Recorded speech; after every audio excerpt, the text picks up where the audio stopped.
Just say, play 96.9 The Game on iHeartRadio. YGM Orlando, WJRR HD2 Cocoa Beach, FM 96.9 The Game, the home of Orlando City Soccer Club.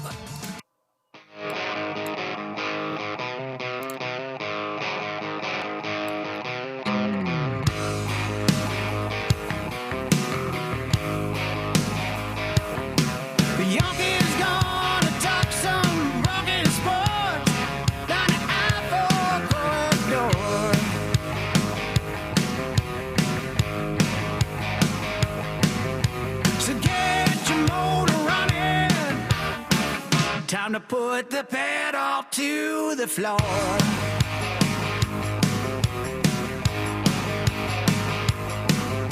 It's loud and live and local.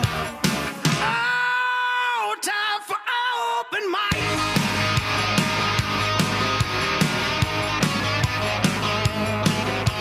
TGIF, everybody, we are live. We are live. We are local every morning, 6 to 9:30 a.m. right here on FM 96.9, The Game, AM 748, high def radio 101.1-2.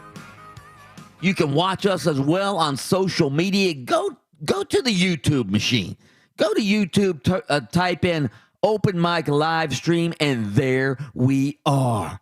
Bald and beautiful Mike Bianchi, the Bulldog sports columnist of the Orlando Sentinel. He's right there. Adam Reardon, the deceptive intellect. You can see him. He's probably got his hat on backwards, as he always does. You have your hat on backwards, Adam Reardon.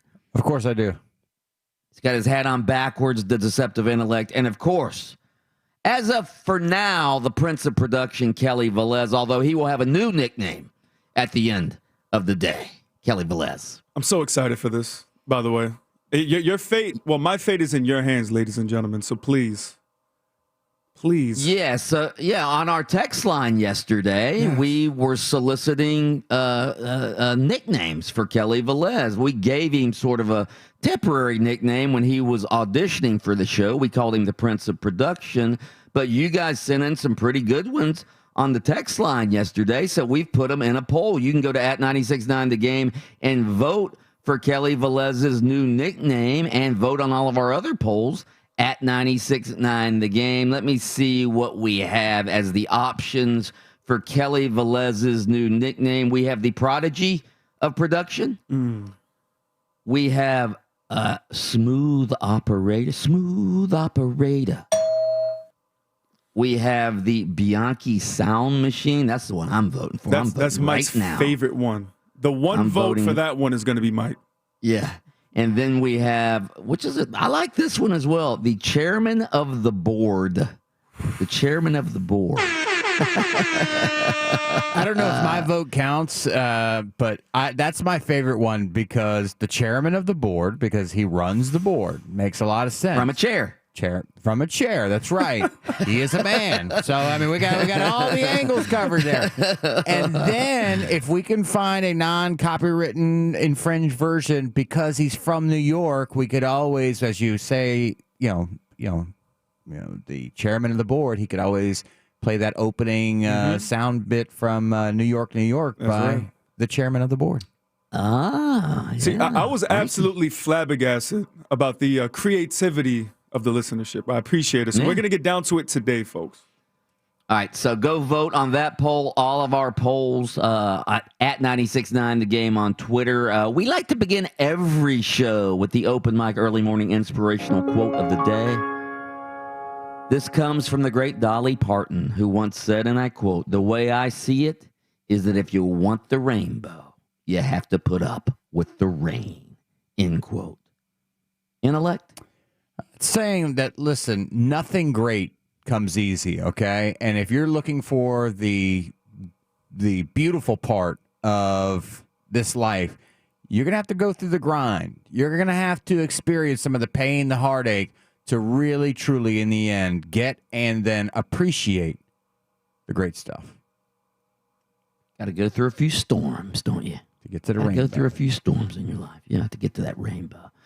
All right, let's get the Magic out of the way real quick. They lost again last night, 116-93 to the Atlanta Hawks. The Hawks are in the midst of a playoff race. I believe the Hawks are trying to get that fourth playoff seed. The Magic, again, just playing out the string. Mercifully, the season comes to an end on Sunday. They play at Philly tonight, and then they play at Philly again on Sunday. And then, thank God, this miserable, frustrating, tanking, injury-prone season will be over. Here was Steve Clifford last night after the Magic's loss.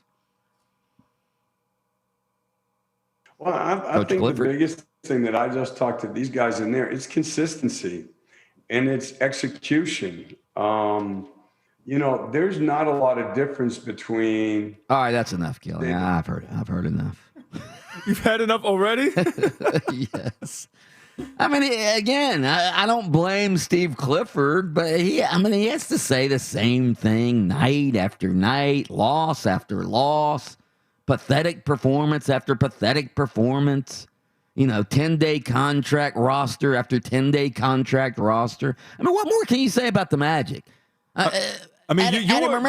You were very vocal to say that out of all this, you feel like Steve Clifford is going to be the most alleviated once all this is done. And I 1,000% agree with you. Because like you said, what else can you say after loss, after loss, after loss? He might as well bring a soundboard of himself and just play it when he gets to the postgame. Yeah, and again, it's not his fault. He didn't sign up for this. He didn't know that his roster was going to get injured, and then they were going to trade their best players, and then they would go into tank mode and roster rebuild, roster renaissance, whatever you want to call it. But again, the season comes to an end on Sunday. Adam, remember, was it last week, I think? We got near the end of the show. It might have been earlier this week. I don't know. Their losses all run together. But it got near the end of the show, and I think I asked you, have we talked about the Magic yet? And I couldn't even remember if we talked about the Magic. That's how irrelevant the season has become. I'm pretty sure that was literally this past Monday. Yeah. Couldn't even remember if we talked about the Magic during the course of the show. And you know what? It didn't really matter because they're at this point, are they really worth talking about?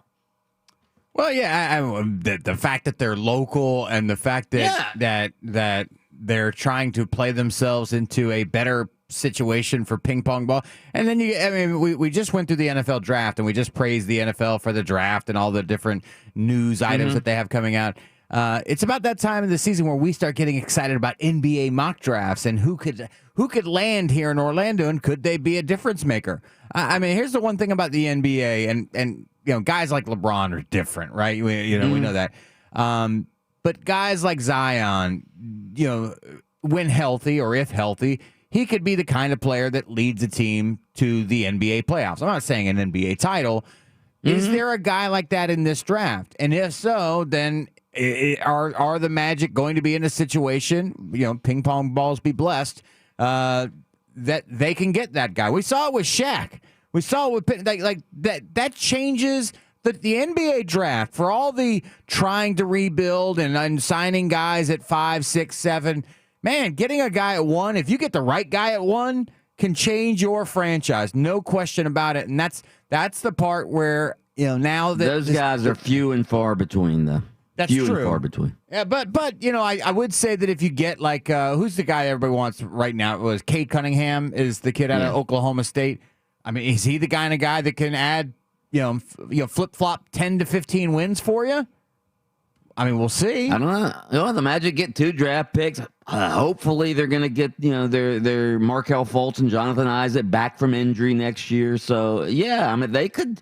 They could improve pretty quickly next year, but we will talk about that as the year progresses, all right? I want to get to this story real quick. By the way, Kelly Velez, big Yankees fan, how did that taste last night, huh? Whatever. How did that taste? How about my Rays just blowing out your coronavirus-impacted Yankees 9-0? 9-0 last night. Give me a home run from my Rays last night. 1-1 here to Meadows. And the pitch lifted in the air towards right. Hit pretty deep. Judge looking up on the wall. Gone. All right, Mike, that's it. That's all you got. I'm not playing anymore. Hey, wait a minute. There's another home run I wanted to hear. Randy Rosarina. Can we play that one? Wendell at second. The pitch to Rosarina. Driven to deep left field. Goodbye. All right, that's all you do you see the disrespect YouTube stream? You see this disrespect? Goodbye. All right, so the Rays beat the Yankees last night, but here's what I wanted to talk about. So New York has had some COVID issues, all right? Some. Their shortstop, is it Gleyber Torres? Yes. Gleyber Torres tested positive for COVID-19 despite being fully vaccinated and having previously contracted the virus during the offseason. Torres is among 8 so-called breakthrough positives among the Yankees. Breakthrough positives, those are people who tested positive despite being fully vaccinated. Should we be worried about this vaccine? That's all I'm asking. I mean, what? 8 players have been fully vaccinated and they have it again? Does that sound right? Or is there an issue here? I mean, when you get vaccinated, it doesn't completely nullify the fact that you can't get it. It just lessens your opportunity. So I want to know, like, what was the initial trace that led to 8 coaches, players all together getting it? Just seems like 8 is a lot, isn't it? At the same time. For one team? Again, I don't understand. And I realize the vaccine doesn't mean you can't get COVID. Supposedly it lessens the symptoms of it, right? Isn't that one of the effects of the vaccine? Absolutely. So, Adam, you have any thoughts on this? So again, when it comes to these sorts of things, I don't know. So here's just my thought. My initial thought is, when you get vaccinated, is it like, okay, there's that second shot. Now you're clear to go. Go ahead and take that mask off. Go start handshaking or does it? With something like this, does it take a little while for it to really, take hold of your body? And my question then would be, of these guys who have been vaccinated either with one shot from when was that?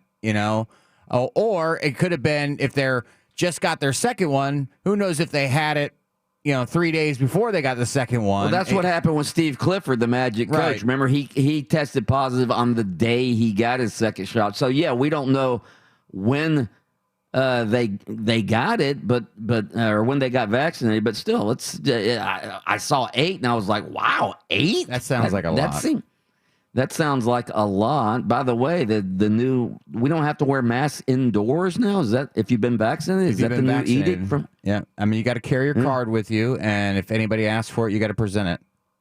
I'm kidding. I'm joking. You're talking about the card you got when you got vaccinated? I believe it's like an ID card. It's like, listen, I can do this. I could not wear a mask. It's sort of like to get in this building. You got to wear your lanyard and stuff like that. I'm gonna create my vaccine lanyard just so sort of like VIP seating. Backstage pass. Like that's it. I'm going to the grocery store, baby. Woo, look Open at me. a velvet rope. I can get in. That's it. Wow. All right, straight ahead, there is audio evidence that Medina Spirit, the shamed Kentucky Derby horse, is suffering from depression. I'll explain next on Open Mic. Open mic.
Welcome back to Open Mic. Give us a call, 407-916-8255. You can tweet us at 969 The Game on Twitter, and you can text us on our Academy Sports and Outdoors text line. That's 50857. In fact, well, I'll get to the spontaneous text question in a minute. We don't have to play it right now. But Medina Spirit, obviously the Kentucky Derby champion.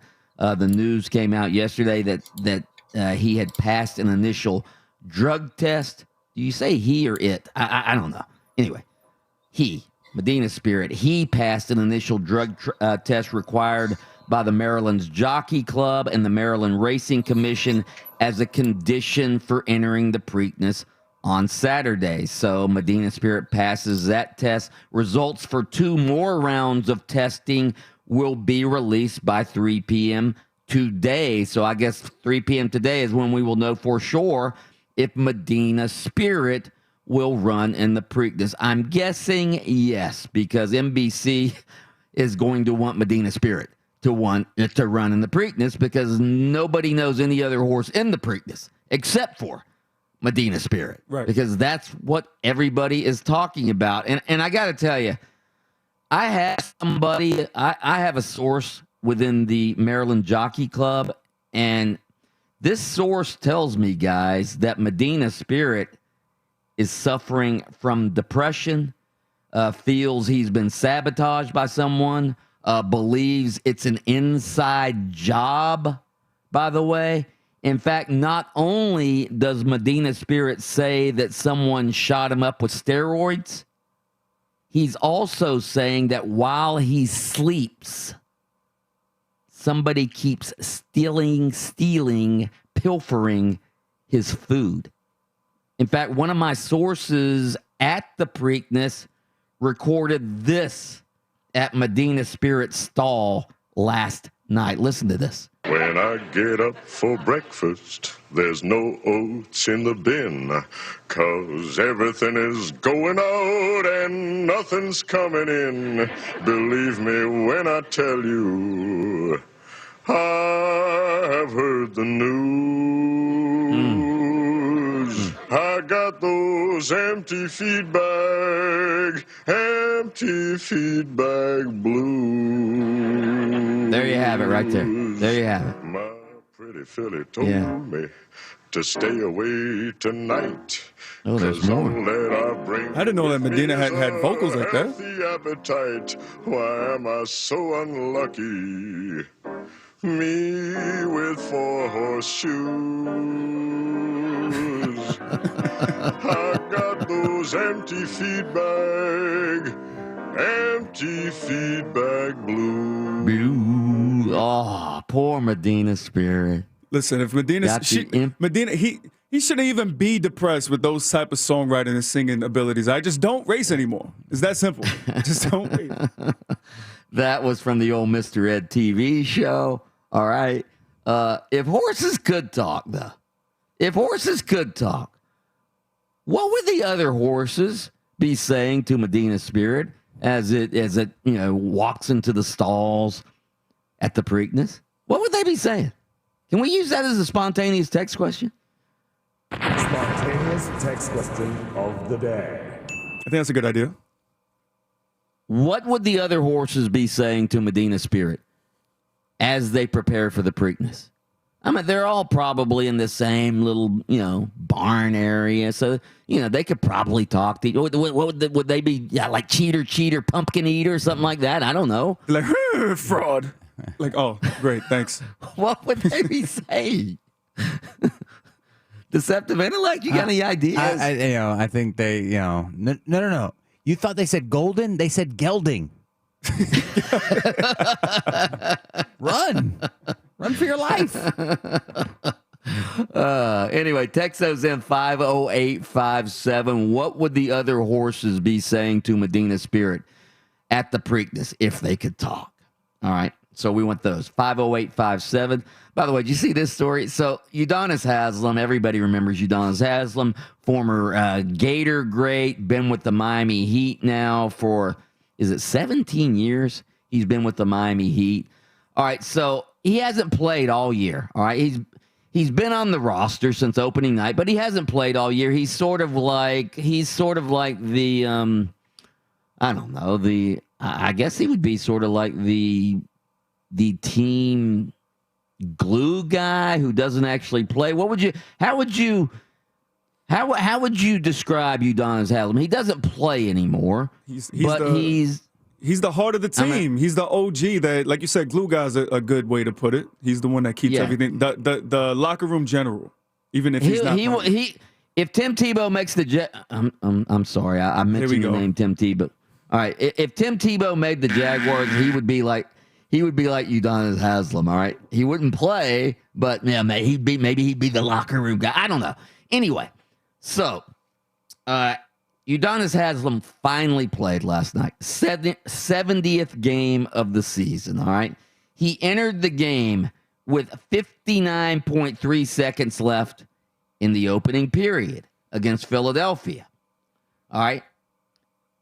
He's 40 years old. Oldest player to appear in a Heat uniform, all right? So he gets into an altercation, begins jawing with who? None other than Dwight Howard. Oh, yeah. Dwight Howard, all right? So both of them are assessed a technical foul, but Haslem Howard is such a you-know-what, all right? Haslem just lost it and told him to shut up with a pair of profanities, so that gave him another technical foul. So Udonis Haslem, one of the most beloved players in NBA history maybe, all right? He gets ejected after only 2 minutes and 40 seconds of action this season. All right. Because of who? Dwight Howard. Is that so Dwight Howard right there? He gets Udonis Haslem, gets under Udonis Haslem's skin. Is that what Dwight Howard has become?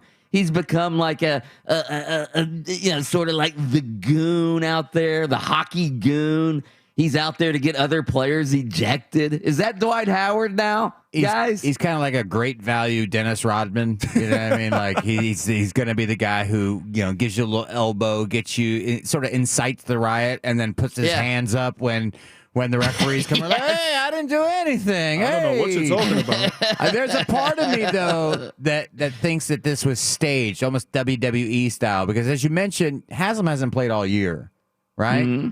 Probably doesn't have a whole lot, like to get. And not like he was going to come in the first quarter and play all 4 quarters. I mean, the guy's, he don't have his NBA legs anymore. Mm-hmm. Clearly, or they'd have played him at some point 69 games ago. He probably orchestrated this because he gets credit now for this 18th season. I believe this is his 18th year. Oh, officially this is 18th year. Okay. Because you don't get credit for the year if you don't play at all. Right. So he needed to step out on the floor. He gets out there for a couple minutes. He gets 2 buckets, couple techs, gets bounced out of there, and the guy gets another vested year, and that was it. He's probably in the locker room going, "Thanks, Dwight, apprecition that, man." You think like they went to the free throw line together? He's just grabbing on the shorts real quick on this next round down. Do something weird, and I know, Dwight. I can count on you to do something weird. There's no question about that. Yeah, you know that. It also was a scrappy game because Trevor Ariza, who was on the bench, was getting into it with Joel Embiid, who was on the court. Did you see that? That's a weird vantage point to start arguing with a guy who's actually playing from the bench, like start talking trash from the bench to a guy who's actually in the game. He literally got off the bench, off his seat, and went to the sidelines. The coaches had to back him up, and you see Joel Embiid coming back on defense from a possession, from a rebound. He's just like, "Yo, get out of here!" I'm like, "Yo, what is going on in this game today?" Everybody's getting mad. All right, around the corner, Tom Brady's father says he is drooling about the Brady-Belichick Bowl, Week 4 of the NFL season. I got to tell you, I'm drooling too. That's next on Open Mic. This is Markel Folks of the Orlando Magic. When it comes to sports radio, Open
And I started salivating when I saw that we play the Patriots in the fourth game of the season, and that we're coming up here to make our record 4-0 after the fourth game. So wow.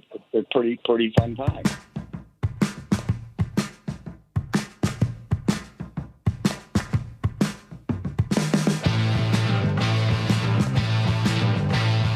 Tom Brady Sr. talking a little trash on Boston radio yesterday. Goes on what's that big station, the Sports Hub up in Boston. He goes on one of the shows up in Boston. It was sort of a surprise. Tom Brady Sr., the dad of Tom Brady, said, we're coming up to New England week 4 to go 4-0. That's what he said to the radio host up in Boston. He also said this. I saw that the schedule out early in the season, and the weather will be good, and there won't be any moaning and complaining about weather or anything, either negatively or positively in the Boston area, or if it was in Florida. But it's going to be great. I think we're going to have a great time. And again, I think the Buccaneers are kind of licking their chops to get up here and take the Patriots down a notch or whatever. Spicy. No, going to take the Patriots down a notch. Going to go 4-0 against the Patriots. He also said this. Coming back home to Boston, it's our second home here. And the Patriots are our second favorite team. It's a game where we get to root for against nobody. We get to root for the Patriots, but our most favorite team, of course, is the Buccaneers, and so we expect to beat the Patriots rather handily, frankly. Ooh, expect to beat the Patriots rather handily. Gonna take the Patriots down a notch. Gonna go 4-0. Against the Patriots, says Tom Brady Sr. Oh, if I'm Tom Brady Jr., I'm saying, Dad, what the hell are you doing? What the hell are you doing? Going on Boston radio, talking trash and making predictions, for crying out loud. How about more than that? What the hell is Boston radio interviewing his dad for? Like, I'm around. Why not? What do you mean? Why I'd like to interview his dad. Huh? Why not? After those clips, I'd like to interview his dad. Oh my God! I don't know. Maybe he's. Maybe Brady Sr.'s been a rape. Let's get Bob Tebow on the show. We can't get Tim. Let's see if we get Bob on. Ask him what he thinks about Bob. his kid. I'll take Bob. I'll take Pam. What's his mom's name? Pam. Who knows and who cares? We're not in the sports media. We're in the sports parents media. Yes. Oh my God. Yes. Absolutely. Yeah, I love it. By the way, how much pressure is on Bill Belichick to win that game? And not because of what Tom Brady Sr. says, but just in general, for Belichick to win.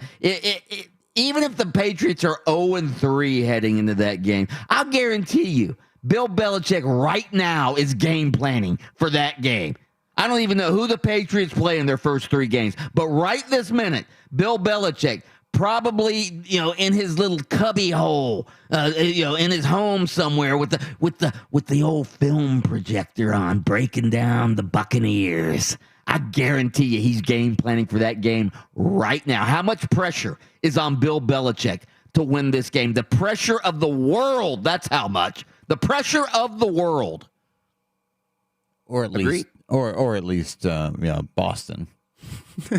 Well, you know how those Boston sports fans, those Northeast sports fans, all sports fans will turn on you in a minute. We've certainly seen that with college football coaches in the state of Florida. But those, I don't care how great Belichick has been, if he has another sub-500 year this year, don't tell me they're not going to be grumbling about Belichick up there.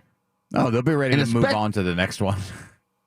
Huh? They'll be ready to move. If he has 2 poor seasons in a row, they'll go, all right, this is like a fighter that's past his prime. We need to move on to the next young thing. Wow. And especially if the Bucks win it again with Brady, then everybody's going to be saying it was all Brady and not Belichick. That's what people are going to be saying. You know it. So, anyway. All right, straight ahead. We have a thought-provoking daily poll on this as well. You can go vote at 96.9 The Game. With the father of Tom Brady saying he is, quote, salivating over the Week 4 matchup between the Buccaneers and the Patriots, how excited are you about the Brady-Belichick Bowl? Go vote on that at 96.9 The Game. Straight ahead, I'm doing something I don't want to do, guys. I am banning Tim Tebow talk from open mic until further notice. I'll explain next. 96.9.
Our spontaneous text question, you can text in to 50857. What would the other horses at the Preakness be saying to Medina Spirit if they could talk?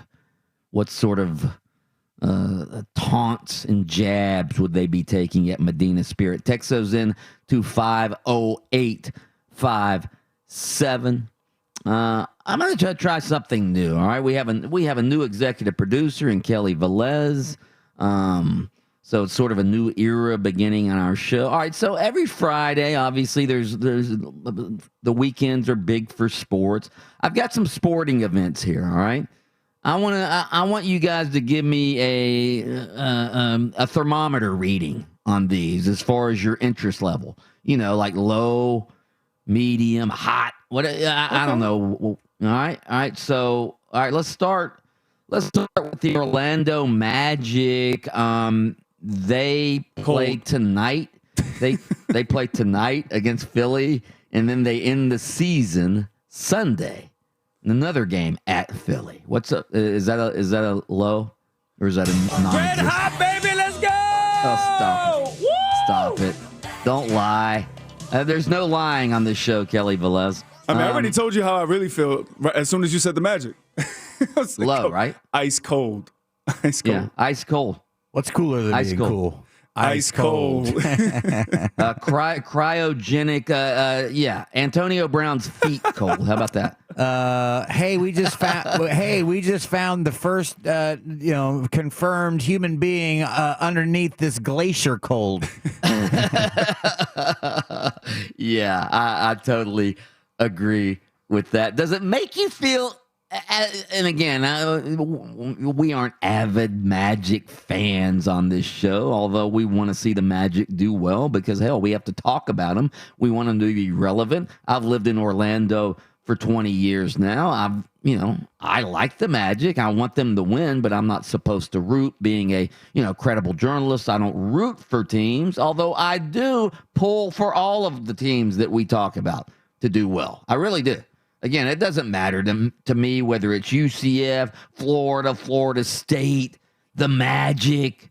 I want them all to do well because the better our teams do that we talk about, the more interest there is. And is it sort of self-centered? Yeah, that's better for us. It's better for me if the teams we talk about are doing well. Does it make you feel any better about the Magic that the Sacramento Kings last night clinched their 15th straight non-playoff season? That's an NBA record, by the way. The Sacramento Kings have gone 15 straight years without making the playoffs. Does that make miserable fans feel just a little bit better? Like Magic fans obviously are miserable right now. Does that make them feel any better? I think it does. What's the old adage? Misery loves company. There was a man who complained about having no shoes until he met the man with no feet. Sacramento have no feet. Yeah. We've got no shoes here. We got no shoes, all right? But they got no feet, all right? 15 years. Was that like the Tyreek Evans squad? Who was on the Kings back then when the last time they made the playoffs? Bloody Divac, I think. I don't know. I have no idea. It might have been Vladdy. Yeah, I mean, 15 years, that's a long time. Tyreek was probably like 2011. 15 years is probably like 2007-ish. Pardon my math, y'all. I'm not a math major. Sorry. 15 years would have been 2006. Hey, see, 2000s. Yeah. So, anyway. All right. NASCAR at Dover this weekend. I'm going to switch over to that as soon as the Magic game's over. Okay, so you're going to go low on that. You're going cold on that. I'm going to go medium. I'm going to go medium on that because I want to see if Martin Truex Jr., one of my favorite drivers, can go back to back. And I'm always want to see if Bubba Wallace can actually win a race. All right. So I'm going to go medium on that. I used to feel comfortable, like if you told me a NASCAR number, I could tell you who the driver was. And now I think that I would be fortunate to guess 20% of drivers in NASCAR. And that's only because guys like Kurt Busch are still around, or Kyle Busch and those Kurt guys. Busch. But I wouldn't know Kurt Busch's number anymore. I mean, that's a great percentage compared to a guy like me.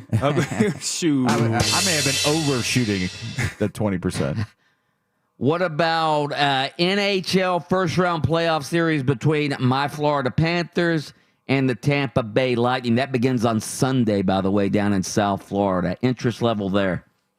I'm interested, 1,000%. Yeah, I'll go medium because I do like, and though I don't, tune into NHL games regularly. Right. The Stanley Cup playoffs, Game 7 over. I tell people all the time, listen, I love all sports.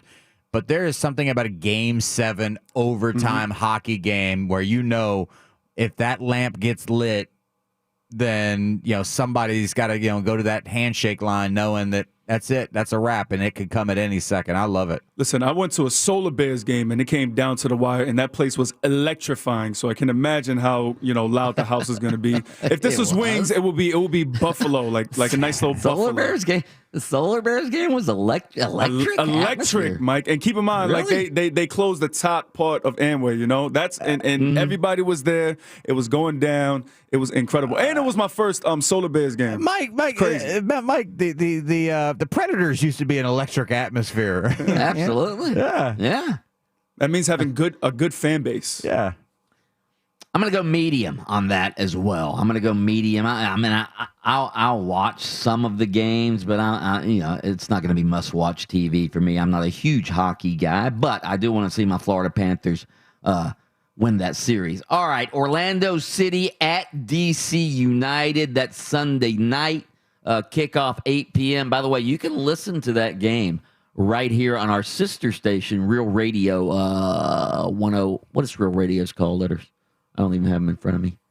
104.1? Yes. Yeah, 104.1. That's Real Radio. Yeah. We just blanked real quick. That wasn't good.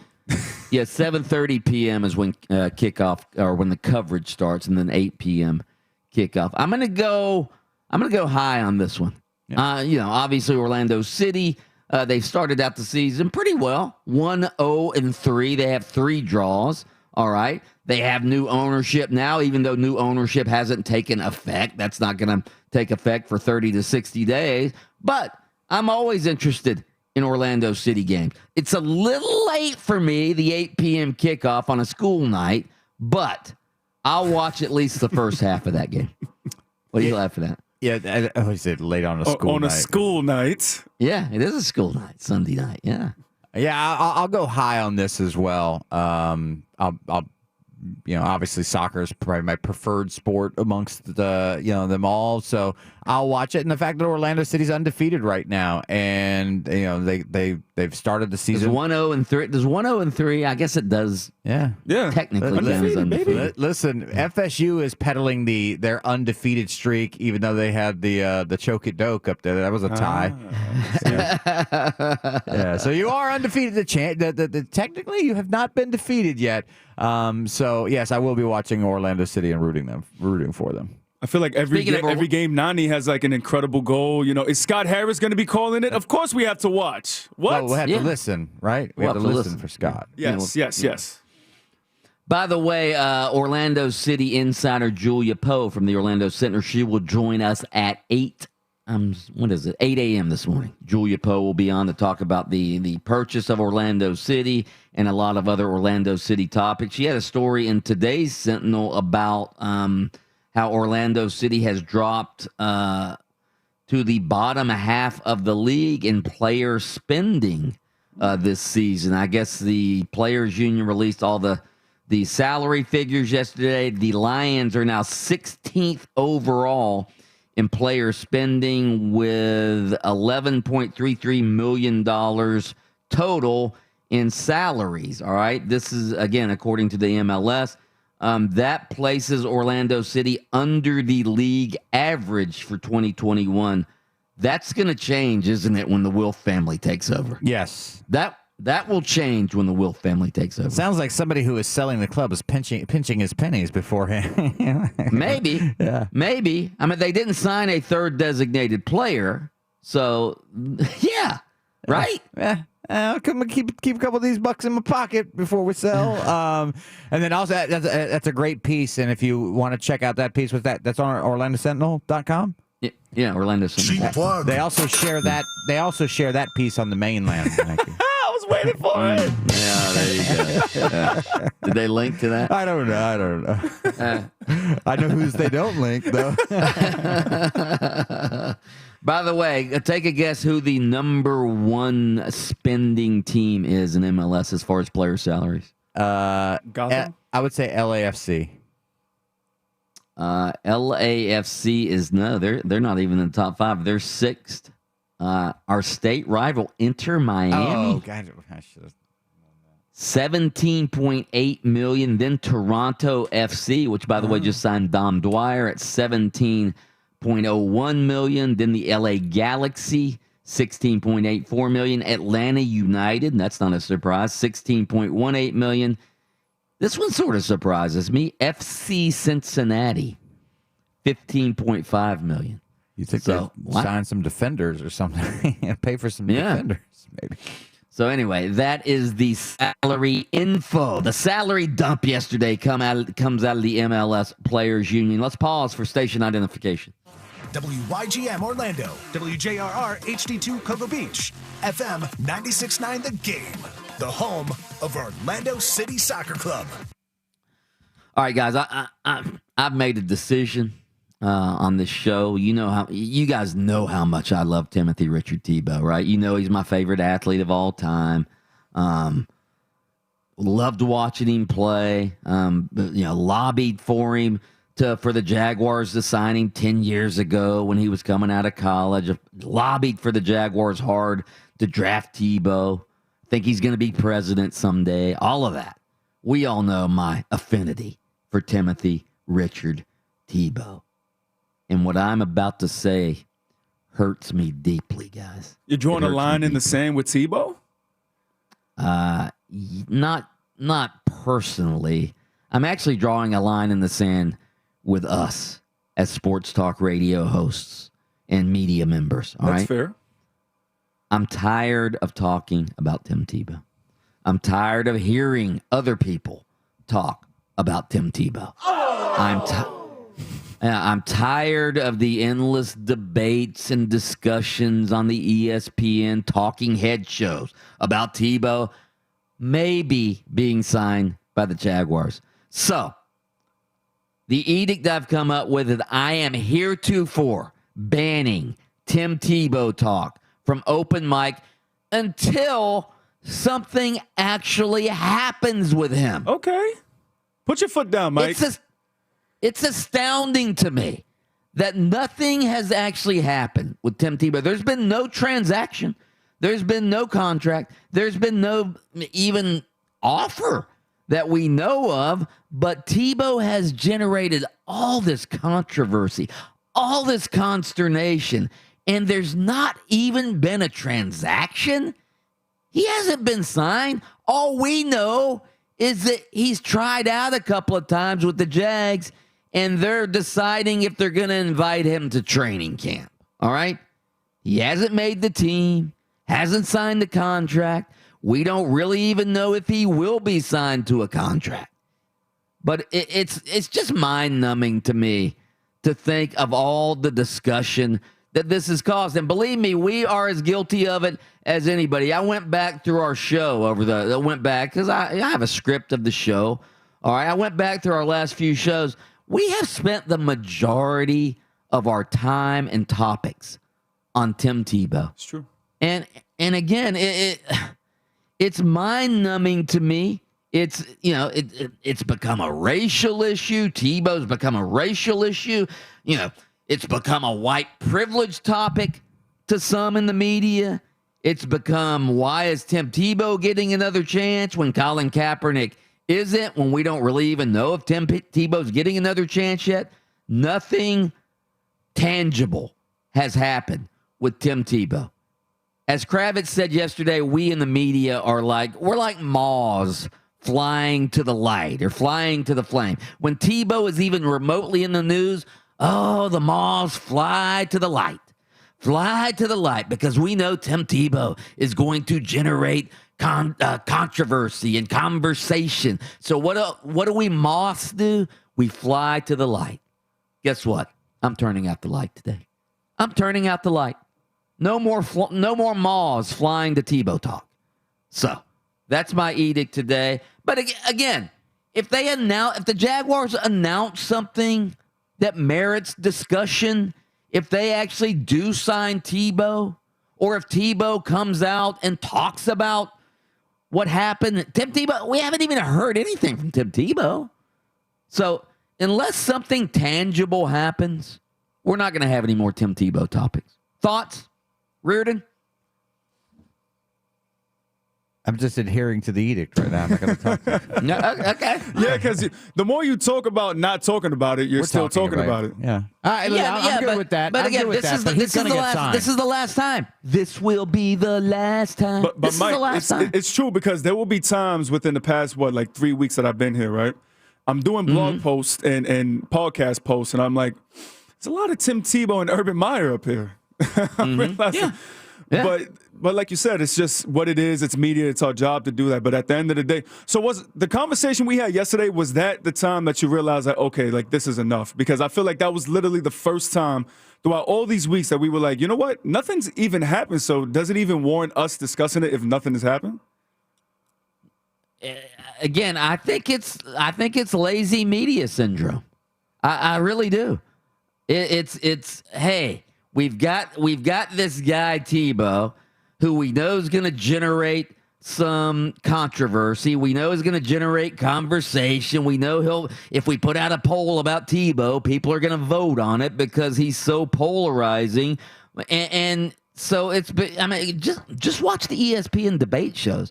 You would not believe some of the topics they come up with on these shows. And again, we're guilty of it too. I'm not just blaming it on ESPN debate shows, but I think it's lazy media syndrome because, again, Tebow's clickbait, and we're going to use him however we want to use him to get people to, click or listen or vote, whatever. So, again, we can come up with better topics. Until something happens, we can come up with better topics, I think. Sounds like Mike got a call from the Tebow Foundation, said, hey, I heard you were critical of the Jags potentially signing my son. Yeah, Bob Silenced Tebow. him. Yeah, listen. Bob Tebow not happy with no. Listen, we in this family, we've curried a lot of favor with the fella upstairs. Don't make us call in one of those favors, Mike. Better get on board or shut this negativity down. Yeah. By the way, what about this story coming out of Ohio State? I mean, we've obviously been talking about female massage therapists a lot with the Deshaun Watson cases in Houston. What about this story coming out of Columbus? A massage therapist has been barred from Ohio State's campus and from having any interaction with Ohio State athletes after an independent investigation found she had engaged in inappropriate and exploitative behavior targeting members of the Buckeyes football team. So the university released statements yesterday that I guess they did they hired some law firm to do a full-blown investigation into this massage therapist who had no affiliation with the university. She's a 41-year-old woman who lives roughly 2 hours north of campus, claims to have had clients in the NFL, NBA, Major League Baseball, all the major sports. So this independent investigation began after a complaint with the State Medical Board of Ohio that alleged a female licensed massage therapist was offering free therapeutic massages to members of the Ohio State football team. She'd been using massages to, quote, as a means to initiate sexual interactions with some of the football student athletes and then demanding payment, according to the investigation report. So again, they hired an independent law firm, looked into it, and the investigation also revealed that at some point in 2020, the massage therapist contacted committed recruits on National Signing Day, claiming to be a masseuse for the team and offering them massages as well. There were players interviewed who acknowledged during the interviews that they had engaged in sexual activities with this female massage therapist. Wow. Isn't that wild? Yeah, I mean, the story you're telling, and I didn't, read that deep into it, So at first I'm thinking, well, if these are consenting adults, I mean, I really don't want to know, need to know. But what it sounds like is that she's offering a free massage and then, gets the guys to agree to do so, and then is then basically blackmailing them, saying, hey, you have to pay me or I'm going to accuse you of some of this stuff. Then I don't know if that's what she was doing, but yeah, it sounds like she offered them free massages as a means to initiate sexual interactions and then demanding payment. Again, I don't know. I don't know what she was demanding payment for, but yes, you owe me for the massage part. Yeah. Now, is it not condoning, of course, what he did supposedly, right? But is it any coincidence? What he did or she did? Is this any coincidence that this news comes out after this whole Deshaun Watson situation, and we haven't heard any news from it in quite some time, and now this news breaks? He said it's an independent investigation. No, normally these things don't just go on for like a month or so. Right. I mean, I guess the Deshaun Watson thing's been going for a little bit too, but I would just kind of lean on just happens to be that timing versus like, hey, let's get this out in the news. Well, there actually is news on Deshaun Watson as well. Tony Busby, the attorney for the 22 women suing Deshaun Watson, expressed concern yesterday. I'm reading from an ESPN.com story.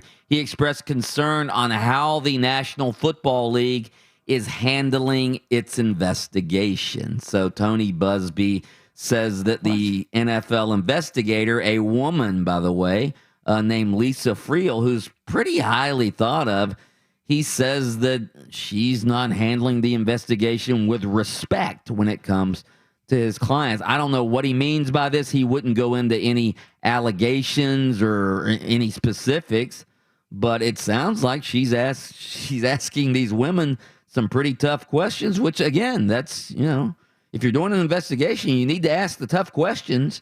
You just can't ask the easy questions. Well, he's a criminal attorney, right?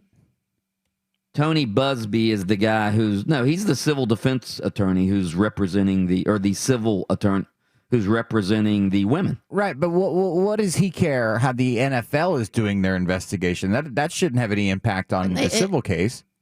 No, it doesn't. But again, he's a lawyer and he's trying. I don't know what he's doing.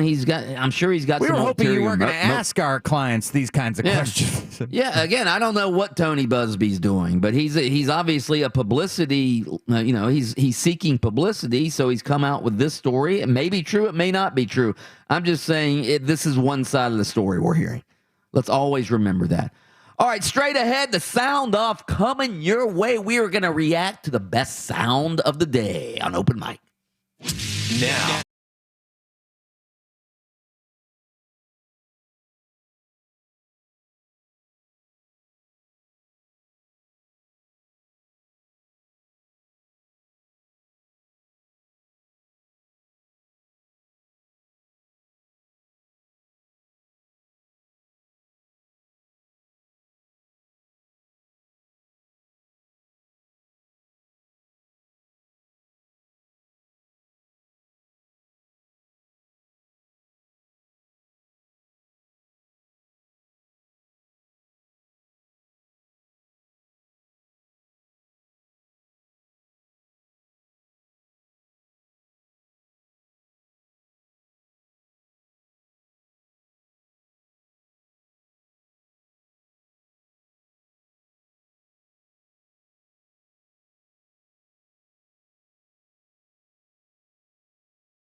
That is the Sound Off, brought to you by Orlando City's coverage right here on our sister station, Real Radio 104.1. That'll be Sunday night. Orlando City takes on DC United. Coverage starts at 7:30 p.m. Again, Real Radio 104.1. What do we have, Kelly?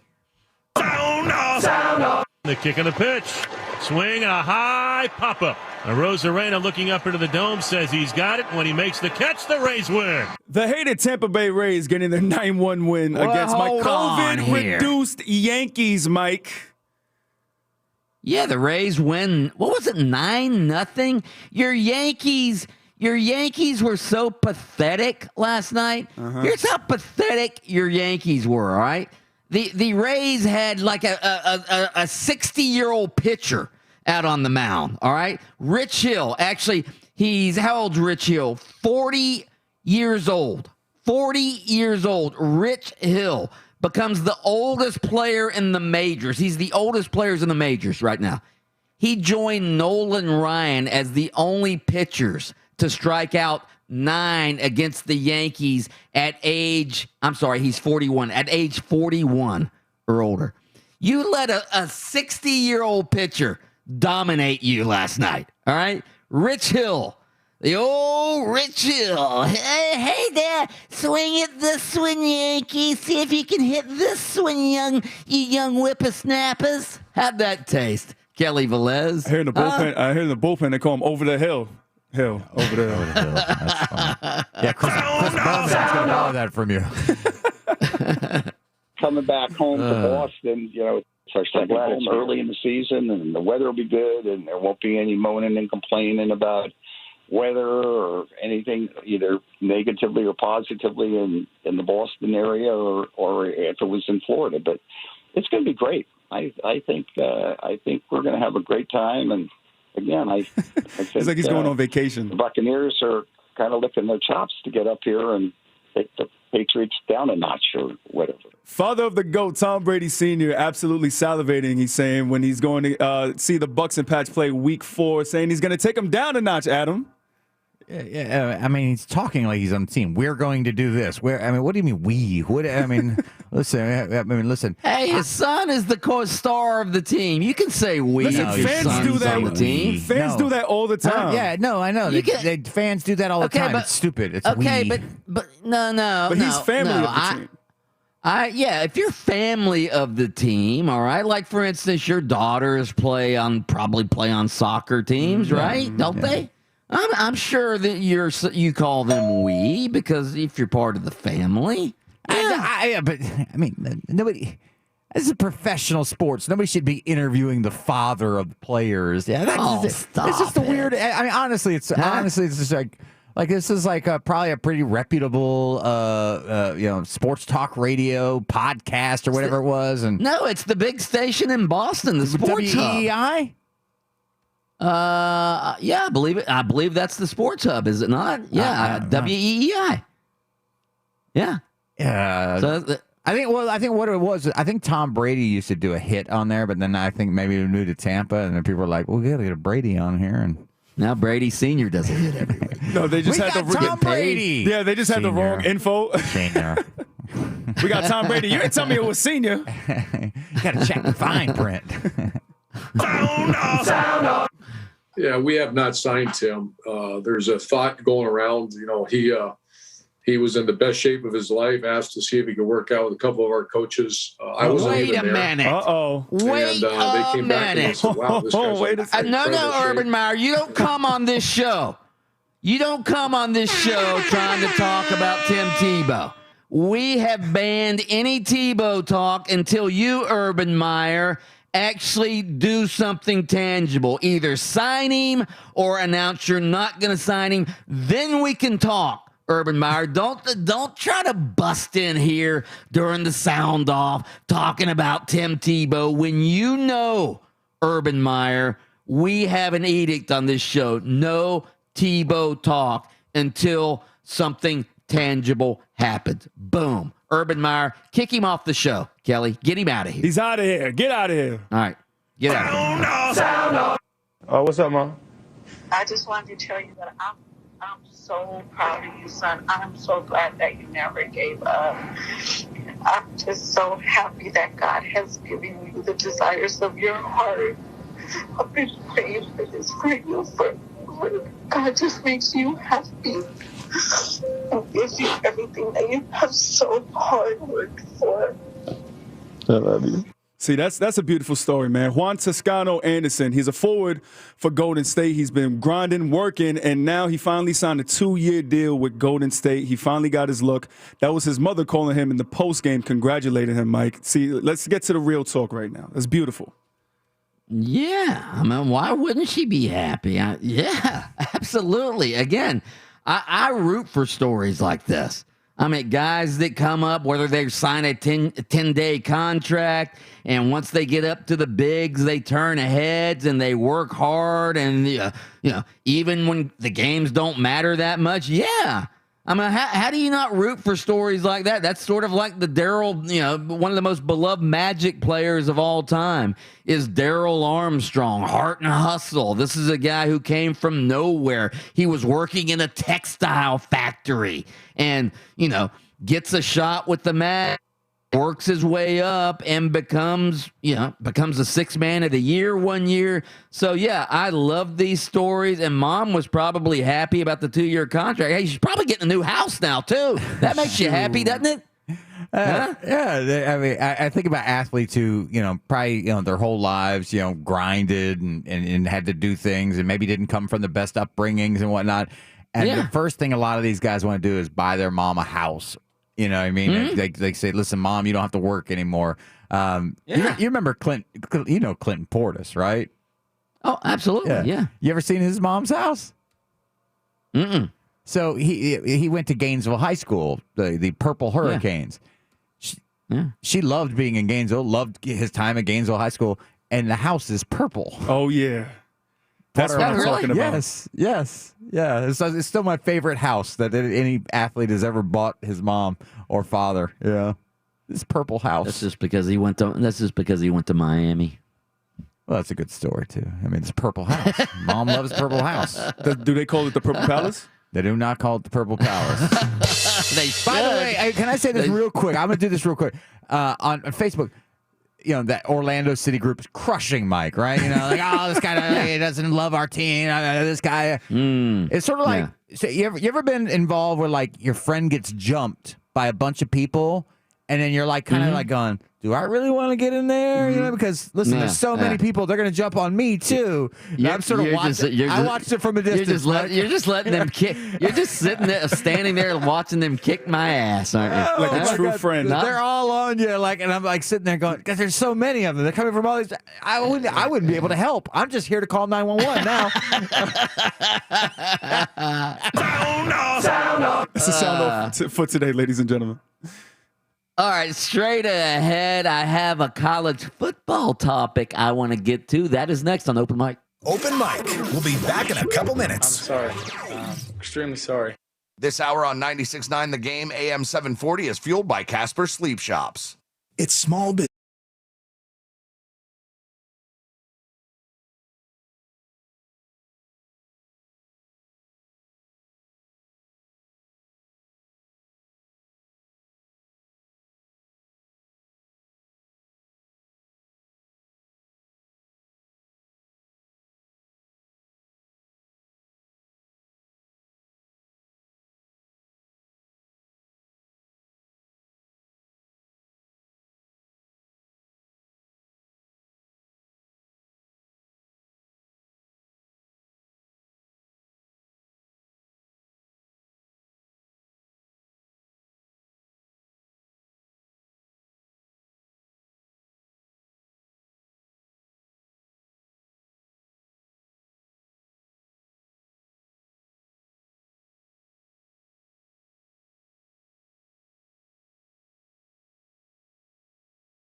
from our text line 50857. Very proud of you, Mike. I am sick of hearing about Tim Tebow.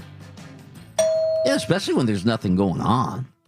Nothing going on with him except a bunch of jibber jabber, except a bunch of discussion and debates about a whole lot of nothing.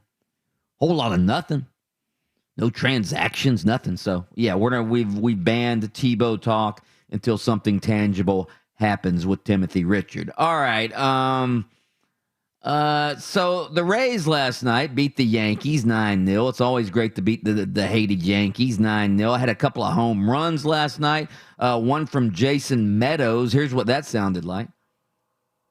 1 ball, 1 strike here to Meadows. And the pitch lifted in the air towards right. Hit pretty deep. Judge looking up at the wall. Gone! A 2-run homer for Austin Meadows. The Rays have a 4-0 lead. A 4-0 lead. Play the other home run for me from last Checks night. on Wendell at second. The pitch to Rosarena. Driven to deep left field. Goodbye! Randy Rosarena with a 3-run home run. The Rays do indeed get on the other side of the slam. It's 7-0 Tampa Bay. Tampa Bay. That's a good call. That's good radio calls right there. All right, but forget about the result of the game again. But it's always good to beat Kelly Velez's hated Yankees. But I don't understand, and I know there are doctors and scientists who probably don't fully understand COVID either, right? So I'm reading this story about the Yankees last night and how their shortstop, Gleyber Torres, tested positive for COVID-19 despite being fully vaccinated and having previously contracted the virus during the offseason. So evidently he had the antibodies, then he got vaccinated, and he still has contracted COVID-19. And then further in the story, it says Torres is among not 1, not 2, not 3, not 4, not 5, not 6, not 7. Torres is among 8 so-called breakthrough positives among the Yankees. And breakthrough positives are people who tested positive despite being fully vaccinated. And again, I understand that the vaccination is not 100% foolproof, but we're talking 8 members of one team who've been vaccinated and they've tested positive again. If we have any like doctors out there or, epidemiologists, or call in and explain this to me. 407-916-8255, or you can text in 50857. I have some questions, like I don't get it. And again, I know that there are different percentages. Like, isn't the Pfizer vaccine supposed to be like 95%, and the Johnson & Johnson is a little less percentage? Again, I don't understand what's going on with the vaccination. And I've been vaccinated. I had the Pfizer vaccination, had no issues with it. Don't know if I've ever had COVID before. If I did, it was asymptomatic.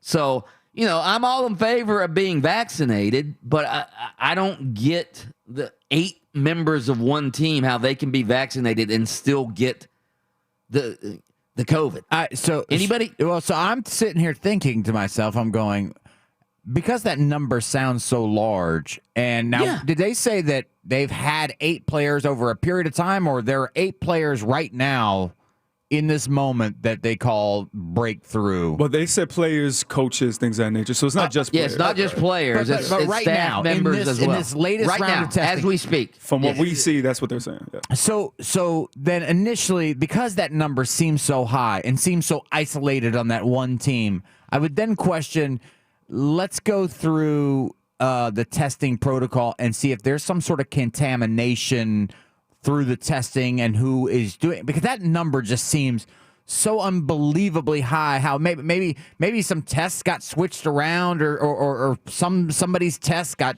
was touched to somebody. I have no idea. But that number just seems so unbelievably high that it just doesn't feel like it could be true. Now it may in fact be, but because we're hearing that we have 8 members of this team that have all been vaccinated, fully vaccinated, yet they're all testing positive. Some of them have actually had COVID before. That just doesn't.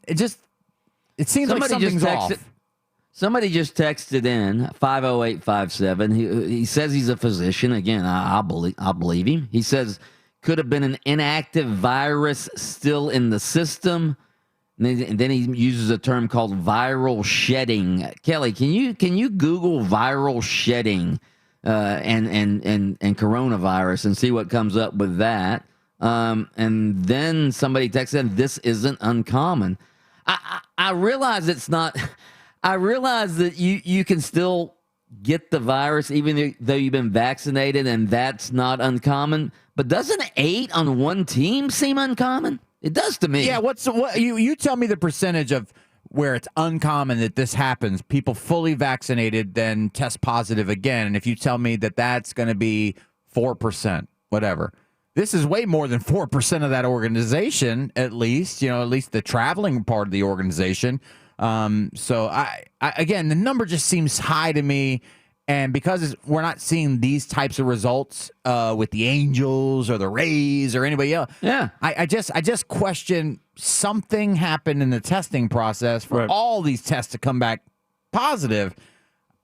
It just doesn't seem right to me. It may in fact be right, but I don't know. And viral shedding, in layman's terms, is apparently it occurs when a virus is released from an infected host. So, like the man was saying in the text line, somebody must have had it, didn't know about it, and passed it on to everyone else around the area. But then you go back to the COVID protocols. Aren't you supposed to get tested every now and again? Like, I don't understand how all these can come through at the same time. It does seem a little odd, huh? Very interesting. Just seems odd to me. But anyway. So what's the new edict from the government yesterday? So we don't have to wear masks indoors. Is that right? If you're fully vaccinated, they said. If you're fully vaccinated, and if you own a private business, you can run it the way you want. So if you want people to wear masks, then you could put those signs outside. But most places, yes, if you're fully vaccinated, you could walk around no mask. So if you own a restaurant and you've got people who haven't been vaccinated, you could tell them they don't need to wear a mask. Is that what you're saying? Even if they're not vaccinated, you could tell them they don't have to wear their masks? Yeah. Is that what, Kelly, is that what you just said as far as a private business? I mean, he's actually answering a call right now. But okay. Yeah, I think that's what he said. I think especially in this state, I mean, do whatever you want. Anyway. Yeah. In this state, it's actually reversed. I think they're going to tell you can't tell people to wear masks anymore. Yeah, it's just, I mean, you have different edicts from different governmental authorities, and again, it's just confusing. Can't we just have one sort of general federal government, and everybody goes sort of like name and licensing? Instead of every state having a name and licensing law, can't we just have a federal name and licensing law? Can't we have a federal COVID edict? My favorite is like when somebody says, I don't like big government. Let the states or whatever. Well, what about the counties? Let's go smaller than the states, because some counties are doing it one way, and then the governor is going to overrule them, and you're like, okay, that's cool. Yeah. But what if the president overrules it? No, you can't do that. That's ridiculous. Federalism. Yeah. Then why'd the governor overrule the mayor or whatever? The justice of the peace says, yeah. All right around the corner, our Orlando City insider Julia Poe will join us to tell us what the sale of the team means for the future of the franchise. That's next on Open Mic.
Time to put the pedal to the floor.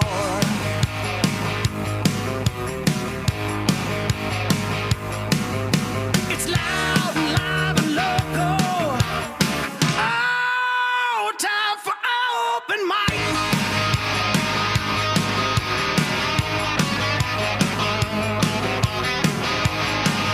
Welcome back to Open Mic. I'm Mike Bianchi, the Bulldog, sports columnist of the Orlando Sentinel, joined as always by Adam Reardon, the deceptive intellect, and Kelly Velez, who as of right now is the Prince of Production. But you can go vote at 96.9 The Game on Twitter. We have 4 options that our listeners came up with yesterday.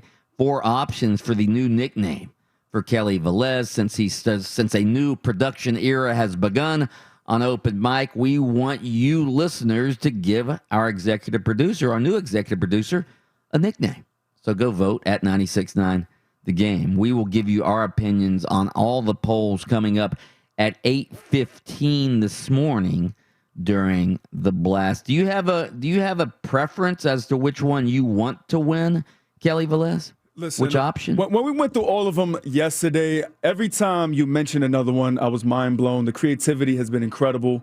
At first, the chairman of the board is very, very, like, it fits what's going on, right? It fits everything here. But I must say, smooth operator fits me a little better. My personality, even like my handles on Instagram and Twitter, at KSuave115. I'm suave, I'm smooth. So I'm leaning towards that one. I like that. Smooth operator. Who sang that song? Smooth. I believe that was Sade. Sade, baby. Sade. Who probably Smooth, still looks although the you're way not she really looked in you're not really an 1982. operator. Yeah, you're not really an operator though. Well, You're not- they you're call not us like- in this industry board operators. Board ops, yeah. Oh, board op. Oh, okay. I get it. I get it. Board op, which stands for board operator. I'm sort of partial. You know, one of the options is Bianchi Sound Machine. Obviously, I'm kidding. I don't think that should be the new nickname. But I'm sort of partial to chairman of the board. It gives you sort of a, you know, it's sort of authoritarian. The chairman of the board. I do like that one, though. You know. I like it because Frank Sinatra was also chairman of the board. New York, New York. I mean, there's some ties there. Even though he was from New Jersey. Yeah, well, whatever, Frank. Most people from New Jersey say, "Oh, I'm from New York." He said, "Jersey, Jersey." Schenectady. Piscataway. That's what I've done with all my opportunities. Piscataway. Where is Frank Sinatra? Is he from Piscataway? No, I don't know. I think he is. I think he is from Piscataway, actually, or Schenectady. I don't know which one he's from. Scranton. Anyway, Scranton. That's Pennsylvania. Sorry, my bad. He's from Hoboken. How did we forget that? Hoboken. Oh, Hoboken,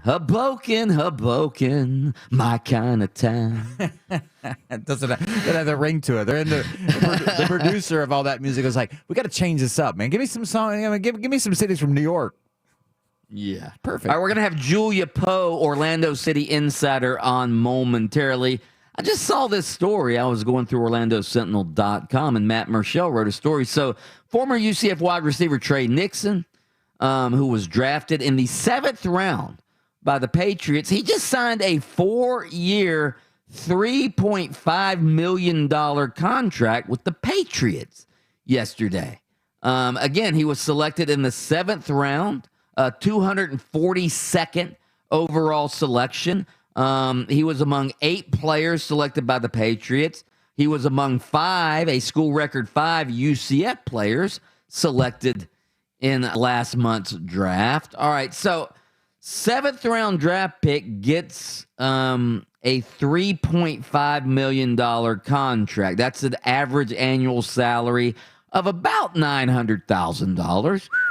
Here's the thing, though. All right, we all know how NFL contracts work, and he is a 7th round draft pick. The only part of that that's guaranteed, and again, I wouldn't complain, it's $98,678. All right. So that's what's guaranteed. I mean, they're going to have to pay him that even if they cut him after training camp. All right. So he gets $100,000 in his pocket with the chance of perhaps sticking on the team and making $3.5 million over 4 years. Here's my question. Now, Adam, you know Chris Doering. He was a low draft pick, was he a 6th or 7th rounder? Yeah. I mean, he had the longest draft party in the history of Florida Gator wide receivers. Okay, when you sign a contract as a 7th round pick or a 6th round pick, and you get the $98,000 in guaranteed money or whatever, do they put you up in do you get living expenses when you're there training, or do you have to pay for all that yourself? Do you know?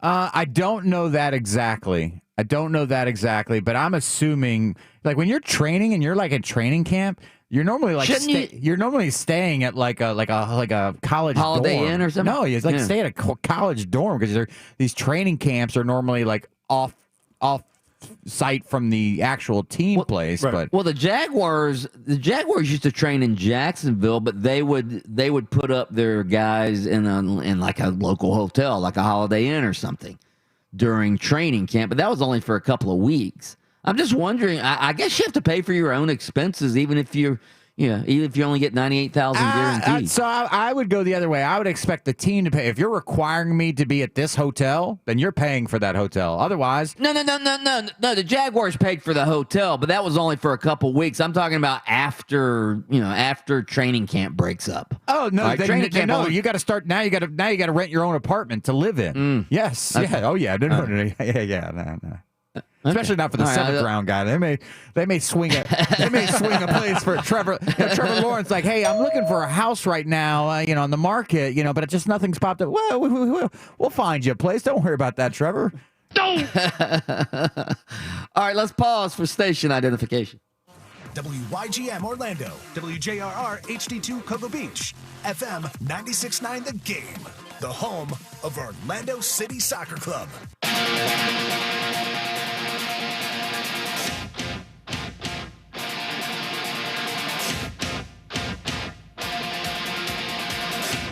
Bump, bump, bump, bump.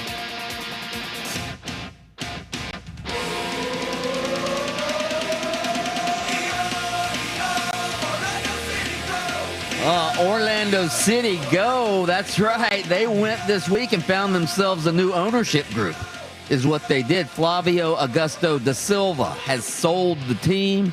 Hasn't closed yet. I guess it takes 30 to 60 days to close, according to Julia Poe and the Orlando Sentinel, who joins us right now. You can read all of her coverage on Orlando City, the Orlando Pride, MLS, the sale of the entire organization. You can do that at orlandosentinel.com. Also, if you want to follow Orlando City on a day-to-day basis, find her on Twitter at @byJuliaPoe. Julia, how are you this morning? I'm doing pretty good. How are you doing, Mike?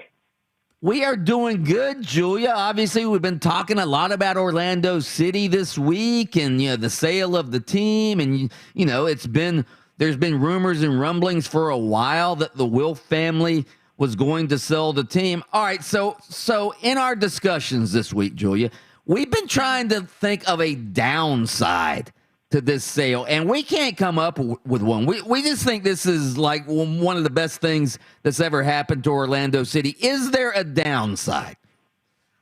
I mean, maybe the only kind of negative right now is just the uncertainty for fans. There's so many questions about what this new family looks like, what their ownership is going to look like, what the investment is going to, turn up to be. So I think right now, that's the only negative that you can really look at, is that a lot of fans are just, very uncertain, kind of feeling like they're sitting on pins and needles because they don't know, they were comfortable with Flavio. They knew him. They were familiar with him. And now you've got a new group coming in.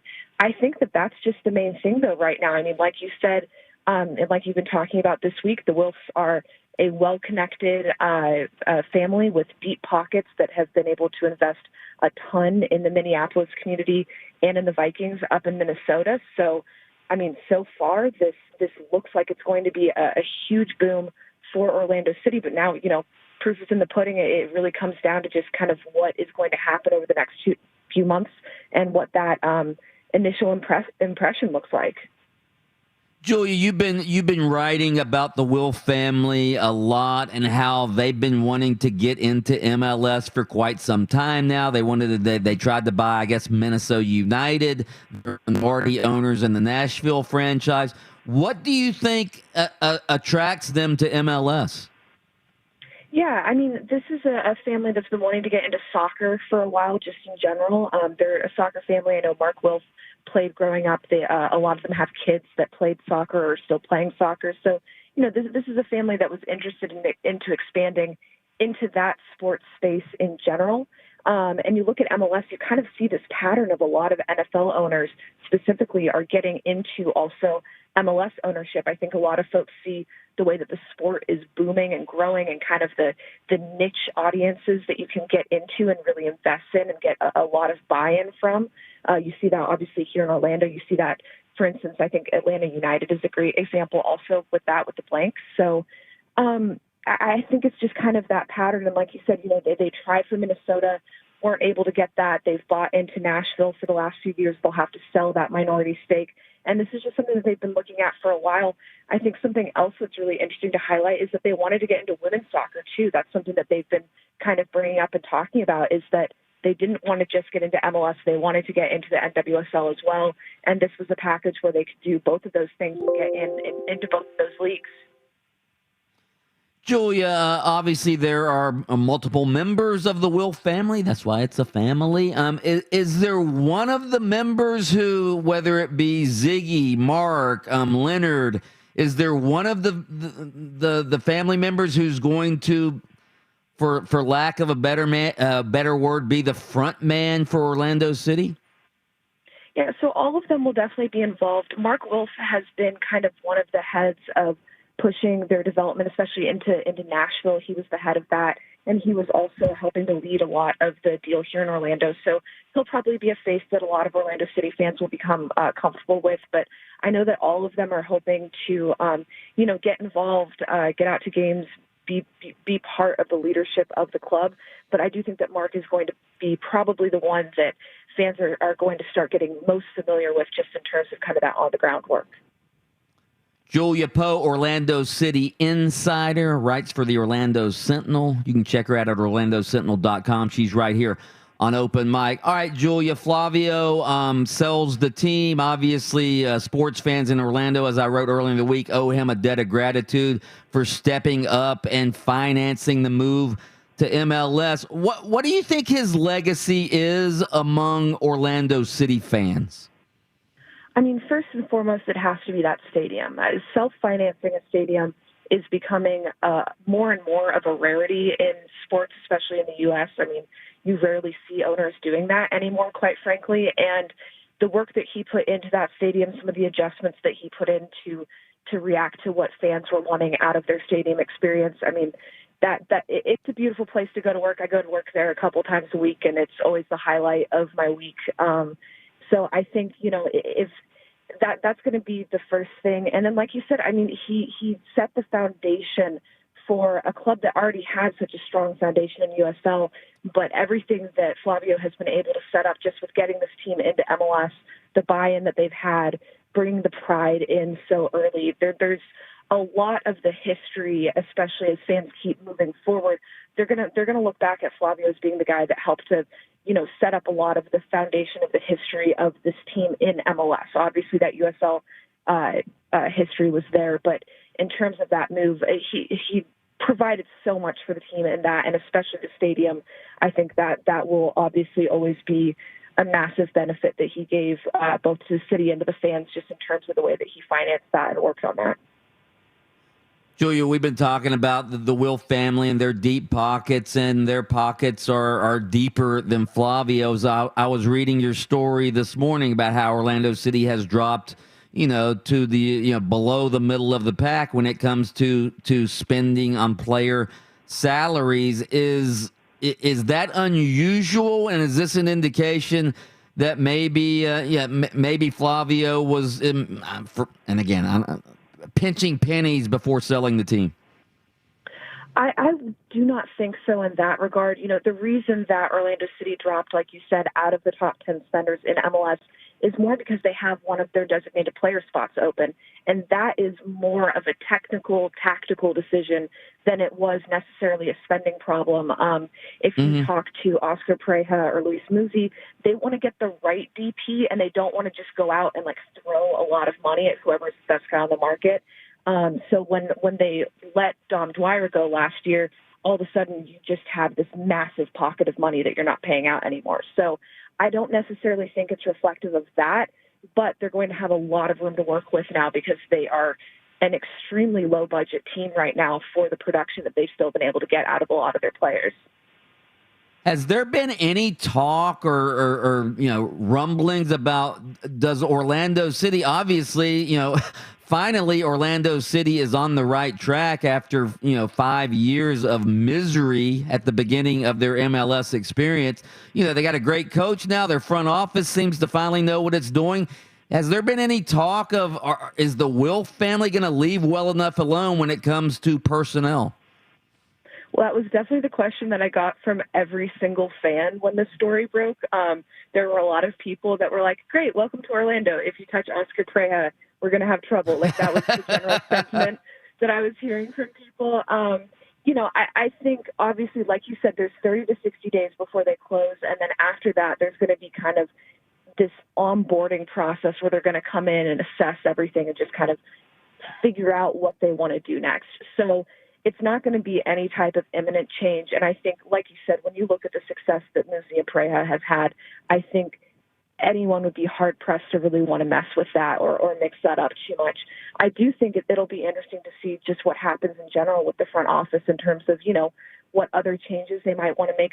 The Wolf family is known for being very hands-on with the Vikings, so they're going to want to come in and put their own mark on things, but I don't think that they're going to come in and immediately be, tossing out a manager before they have a new one or anything like that.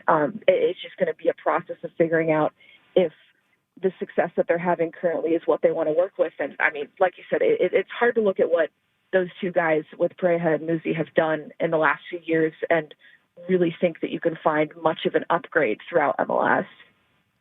Julia, I was doing some research on Atlanta United a couple of days ago, and Arthur Blank, when he bought them to move them to MLS, he threw tons of money at their academy. I'm just wondering, what's the state of Orlando City's academy, and is that someplace where maybe the Wilf family will make a difference?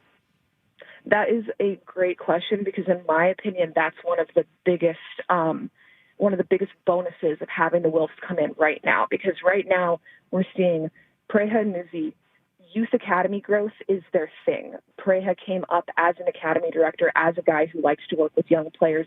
In the off season, he's leading some of the academy tryouts for Orlando City. And over the last few years, we've seen a continued development and growth and investment in the academy. There's new academy headquarters being opened up, new branches of it opening up. So having the Wilfs come in right now, right at the beginning of all of that growth and investment is great, because that is an area where you can put a ton of money in now, and you're not going to see it next year. You're not going to see the benefit from it, in the next few years, but give it 10 years and you're going to see just some absolutely wonderful young talent coming up through Central Florida, which is already such a boon for soccer talent in general. So I think that is one of those quiet areas that the Wilfs can very easily come in, throw a lot of money at it, and then let the folks here do their work. And in a few years, Orlando City is just going to see kind of that underbelly of young talent coming up and just being able to provide a boost of, local, very low-cost talent that can go on and succeed here and then also continue to go abroad and exceed in that way as well. Julia, last one real quick. What's the updates on Daryl DK and his status? Yeah, all of this makes Daryl's situation that much more interesting. So he's currently on loan to Barnsley. He's wrapping up the end of his loan as Barnsley is in the playoffs to try to get promoted to the Premier League. So that starts next week. So he could be done and out next week if they're eliminated that early, or he could be, continuing to play throughout the rest of the month. I know Orlando City is really hoping that they're going to be able to bring him back for at least a bit here in Orlando, but all eyes have been on the summer transfer window here in Orlando for Daryl for a while now. So I would not be surprised for his tenure coming back here to be pretty short. I mean, they're ready. They're hoping that that offer is going to come through at the price tag that they are willing to let him go at. And if it does, like I said, his return could be pretty short-lived just because there's a lot of high hopes and expectations for him. And on top of that, he's also going to be playing in the Gold Cup for the U.S. men's national team. So just a variety of things kind of pulling him in different ways. We're still kind of in that wait-and-see window as we see how Barnsley does in the playoffs and also how he does during that time if that kind of continues to raise his stock. Julia Poe, she is the best in the business at covering Orlando City. You can find all of her stuff at orlandosentinel.com. Thank you, Julia. Thank you so much. Straight ahead, it is the blast. What is the blast? It means we are getting ready to detonate on a number of topics coming your way next on Open Mic. Now, here's your chance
you download podcasts. You feel that? I can feel it. We're about to blast off. Just hook it to my veins! It's time for The Blast. That's right, ladies and gentlemen. It's time for The Blast, brought to you by Frank Gay Services. When you have a plumbing or electrical problem, you need help now, okay? Go to frankgayservices.com, all right? So let's get everything started with the open mic thought-provoking daily poll. With the father of Tom Brady saying he is salivating over the Week 4 matchup between the Buccaneers and the Patriots, how excited are you about the Brady-Belichick Bowl? Very excited, mildly excited, or not excited at all? How can you not be very excited about this? I mean, good Lord, Tom Brady played in New England for 20 years and won 6 championships and essentially bolts and leaves Belichick high and dry because he didn't want to play for Bill Belichick anymore, or maybe Bill Belichick didn't want Tom Brady to play for him anymore. There's always the debate, who was most responsible for the Patriots dynasty, Brady or Belichick? Well, Brady last year certainly gave us an indication because he goes to Tampa and wins the Super Bowl. There's going to be so much pressure on Bill Belichick to win that game in Foxborough next year. It's going to be fascinating theater. Fascinating. Think about how much better it would have been had the Patriots actually had a good season last year and maybe we're a playoff team, because then we'd really... I just feel like one guy showing up to the gunfight with a knife. You know what I mean? And that's my only concern with it. But I am still very excited. That'll be the highest rated NFL game this year, right? It'll be close. 1,000%. Yeah. It's what is that? Is that a Sunday night game? I think. It'll be a Sunday night game. Yeah. So with 46% of the vote, we have mildly excited, very excited. What? We're second with 36%. Mildly? Are you guys sports fans out there voting?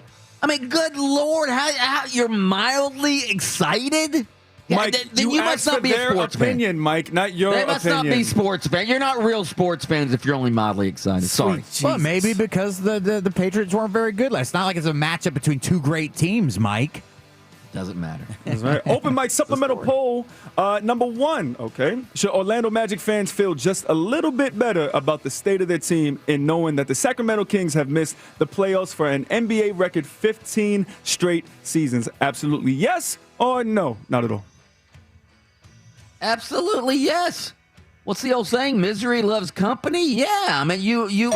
And again, we all should live by this mantra, all right? There's always somebody worse off than you are, all right? So count your blessings, Magic fans. At least you're not the Sacramento Kings. You were just in the playoffs last year and the year before that. Yes, you went 6 straight years without making the playoffs. That is a blip on the radar when you look at the poor, pitiful Sacramento Kings. So Magic fans, count your blessings. Yes, you should feel just a little bit better today about your current rebuild. Do you think Bill Gates should be jealous of like Jeff Bezos, right? You know, they're both like filthy rich. They got so much money they wouldn't know really what to do with all of it. This is sort of the same thing, except for in reverse. I mean, they're both poor, okay? One of them happens to just be poor, okay? With 75% of the vote, no at all has won that one. Open mic supplemental. I liked your comparison earlier. What did you say about the man with no shoes? The man with no shoes complains until he meets the man with no feet, all right? The deceptive intellect, folks. Yeah, there you have a lot of wisdom. Open mic supplemental poll number 2. Do you agree with Bianchi's banning of Tim Tebow's topics on open mic until the Jaguars actually do something tangible to merit the Tebow talk? Yes or no? Well, let me explain myself. I had a come to Jesus meeting, pun intended, yesterday when I was thinking about Tim Tebow. All right, and I went back through our last 4 or 5 shows, and I saw. Man, we've talked more about Tim Tebow than any topic out there, whether it be NBA, NFL, college football. No, we have spent the majority of our topics talking about Timothy Richard Tebow. As much as I love Timothy Richard Tebow, come on now. I understand he's clickbait. I understand we in the media, as Kravitz said the other day, are like moths flying to the light when it comes to Tebow. Well, nothing has happened. He hasn't been signed. He had a couple of tryouts. Why does a backup tight end deserve or merit all of this attention when there's not been any transaction whatsoever when it comes to Tim Tebow? If there's a transaction, if the Jaguars actually sign him, or if Tim Tebow comes out and says, you know what, I've changed my mind, I'm not gonna pursue this. If any of that happens, then we'll talk about it. But until then, no, ban on Tebow topics. All right, I mean, we're calling it a ban. Sounds kind of harsh, but we're putting it on pause until the story has some sort of movement. I'm okay with that. We've talked about every angle we could possibly talk about, so it's sort of run its course, and we'll see what happens next. Whether Tebow bows out gracefully, or Urban Meyer has to cut him, or if they sign him in the first place, then we'll pick it up. Probably in a couple days or so. I mean, when one of those things happens. But that's what I was thinking in my head. Pausing. It's only a couple days, right? Yeah. This isn't goodbye. This is see you next time. We're 81%. See you next week. Yeah. 81% of the vote. Everybody voting yes, man. They agree with us 1,000%, as Mike likes when I say. I think there's Tebow fatigue. I really do think there's Tebow fatigue out there. Such a thing. Open mic supplemental poll number 3. What is your interest level in the all-Florida matchup between the Tampa Bay Lightning and Florida Panthers in the first round of the Stanley Cup playoffs? High, medium, low, or none? I'll go medium. Again, I like the Lightning. The Panthers are my favorite hockey team. I've been a Panthers fan since the early days. I've been with the Panthers through thick and thin, mainly thin, all right? But now they're one of the best teams in the league. I'll be rooting for my Florida Panthers to beat the Lightning. I'm going to go, but I'm not a huge hockey fan, so I'll go medium. Yeah, I'm going to go medium as well, and then we'll let it sink in that the fans of this show are just as interested in playoff hockey as they would be in that Bucks Patriots matchup. Medium, just kind of interested. Check this out. 41% of our audience said none. They have zero. Oh. They don't care. Wow, guys, I'm kind of surprised. Yeah, the what was second was medium, with 27% of the vote. All right. Open mic supplemental poll number 4. What should the nickname of new open mic executive producer and incredible human being Kelly Velez be? The prodigy of production. Say that in there? The prodigy of production, chairman of the board, smooth operator, or the Bianchi sound machine? You can't say that last one, Mike. You can't say it. Yeah, I kiddingly say the Bianchi sound machine, but as I said earlier, when somebody texted it in late in the show yesterday, chairman of the board, I think that's perfect. It gives you a title, a real title, chairman, and then of the board, which is the board that you are operating to play the sound. It's perfect. And as Adam said, well, I'll let Adam say it again. There's another guy who's the chairman of the board. Yeah, well, Frank Sinatra, New York. I mean, from New York, so it's got tie. And listen, I know you like the smooth opera. I know that you're kind of maybe rooting for that one. Don't say that, because I do like all of them. I wouldn't like one of them, but so with 38% of the vote, smooth operator, man. The second with 30% is chairman of the board, guys. So this may be a thing, This, okay, but we have to wait till the polling closes. It's true. It's a 24-hour poll. So right now we're getting our Sade on. Yeah, right now. This is my intro music now. Okay. Yes. I got to grab the chairman of the board too. I think you rigged this poll. You wanted smooth operator. I rigged this poll. I'm brand new to this whole thing. Don't act like you don't know how to do that. Technology. Oh man, I love it. So we'll see where that goes after this. Okay, let's continue going. Open mic. Would you rather poll? Would you rather win the lottery or live twice as long? Okay, your would you rather questions. You need some work on these, Velez. Tell me all what. right?